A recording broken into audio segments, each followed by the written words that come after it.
Kayo po ba ay isa sa mga mananaya at nag-iisip ka sa ngayon kung ano po mga pinaka-the best na pwede nating gawin para po tayo ay dumaloy ang magandang kapalaran at maging magaan ang daloy ng swerte? Kung napapansin niyo na parang napakailap ng swerte at parang humihigit ka ng sa lungga para lang ikaw ay swertihin, gamitan natin ito ng bulak para pagaanin ang daloy ng swerte. Kung kayo po ay isa sa mga negosyante or mananaya, the best po ito mga bossing.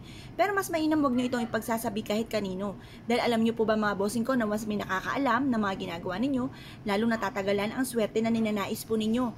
Kaya hayaan nyo na lamang po na ma-amaze sila sa mga swerteng darating sa inyo pong buhay. Ito po isa sa mga sikreto at subok na napakaswerte. Basta kailangan ay may 100% kang paniniwala kung kayo ay gagawa ng mga pampaswerte.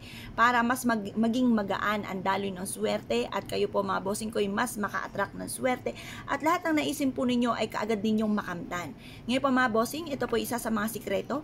Kaya subukan nyo na po ito mga bossing para kayo po mga bossing ko ay maramdaman nyo kaagad ang daloy ng swerte po sa inyo. Para yung inyong kasipagan, ang inyong pananalig sa itaas ay may mga patutunguhan. Kasi minsan may mga pagkakataon na kahit anong gawin natin kayod ay sa walat-wala ang ating pagkayod. Para may patunguhan mga bossing, gamitan po natin ito ng cotton balls mga bossing. Proven po ito na maswerte. Ngayon pa mga bossing, isang cotton balls ay okay na po yan. At pagkatapos, samahan natin ito ng sinulid na kulay pula. At ganoon din po mga bossing, basta kung kayo po ay gusto nyong magtahi ng unton, pwede naman.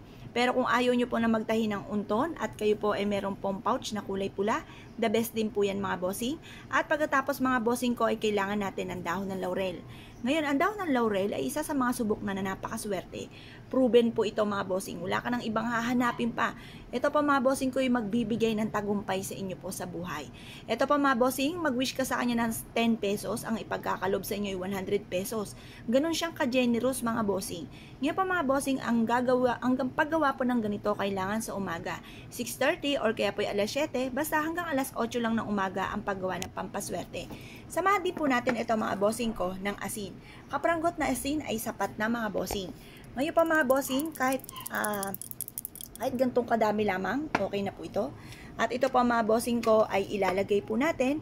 Pagsasama-samahin natin ang perpektong sangkap na ito dito sa pouch at ganoon din po itong ating bulak. Magwi-wish ka na mula sa inyong pong puso, taimtim na panalangin mga bossing.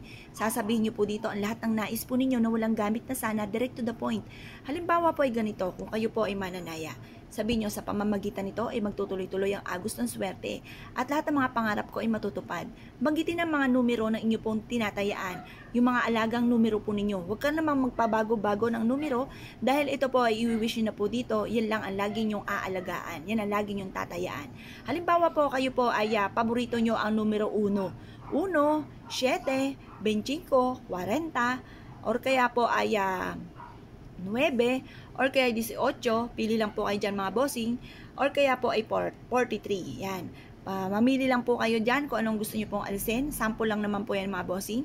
Yan po mga bossing, kapag binulong nyo na dito na kayo po ay makatama na malaking halagang pera, or sa inyo po negosyo ay dyan na po kayo yumaman, or kaya po sa mga nirarakit ninyo ay magtagumpay na po kayo dyan, basta kung ano man ang gusto po ninyo, i-wish na po dito. Or kaya, gusto ko magkaroon ng mansyon, gusto ko magkaroon ng sarili kong negosyo, or kaya gusto ko magkaroon ng sasakyan.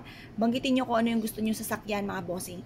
Ngayon pa mga bossing, basta isikreto lang ang paggawa nito, ibilad nyo siya sa sinag ng araw at pagtapos na po siya na pagkakabilad, ito pa mga bossing ko ay ilalagay po ninyo sa ilalim ng inyo pong unan kapag kayo tutulog or kaya bitbiting kahit saan kayo magpunta. Lalo-lalo na kung ikaw ay tataya, ulitin muli ang numero na alaga po ninyo mga bossing. Ito po isa sa mga subok na napakaswerte. Kaya kung kayo pinaniniwala sa mga gatong pamamaraan, ay ura-uraday gawin nyo na po ito mga bossing na 100% ang paniniwala at ibulong mula sa inyo pong puso ang lahat ng inyong kahilingan.